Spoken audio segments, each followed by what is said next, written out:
Uma das diferenças apontadas entre o Lula e a Dilma é, obviamente, a capacidade de articulação, a capacidade até mesmo de compreensão do que está acontecendo no cenário das ruas, inclusive, né?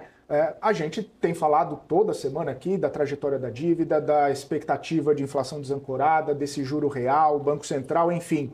Tudo isso, uma hora, vai bater na rua, né?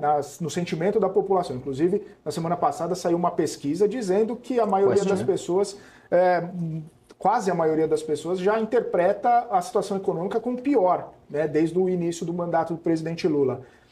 Essa diferença entre Lula e Dilma ainda está latente, ainda está visível, ou o presidente, num terceiro mandato, e não se sabe ainda se vai estar interessado num quarto, ele já largou um pouco de mão dessa postura, né? Um pouco mais ouvidora dos sinais e das pessoas que estão próximas, inclusive o próprio ministro Fernando Haddad.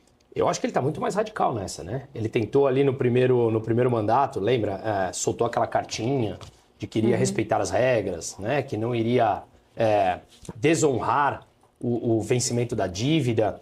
Mas agora, para mim, esse é ele. É o que ele sempre foi. Só que, no meu entender, ali ele tinha, através de um projeto de poder dele de 20, 30 anos, que ele deixou claro lá atrás, tem vídeos dele falando que o projeto de poder era de 20, 30, 40 anos. José Dirceu falando que o poder não se ganha, se toma. Então é um projeto de poder de longo prazo. E agora esse é ele. É isso que ele quer. É isso que ele sempre pregou, gastar mais. E agora, talvez como mais velho, ele acaba deixando soltar ou não tem mais paciência de ter que enganar, porque o tempo dele está chegando no fim. Mesmo que ele venha a ter um quarto mandato, se o Brasil aguentar a isso, ele não tem o prazo dele, matematicamente falando, ele tem muito mais passado do que futuro agora, né? Com quase 80 anos de idade. Então, no meu entender, esse é o Lula que ele sempre foi, mas ele soube ali se maquiar ao longo das últimas décadas. O problema é que agora nós temos um mundo diferente, um mundo mais informado, com informações descentralizadas, famílias e empresas muito mais endividadas do que estavam nos primeiros anos desse século. Portanto, o nível de capacidade das pessoas se endividarem começa a chegar num limite. O nível de capacidade do Estado brasileiro se endividar também começa a chegar num limite.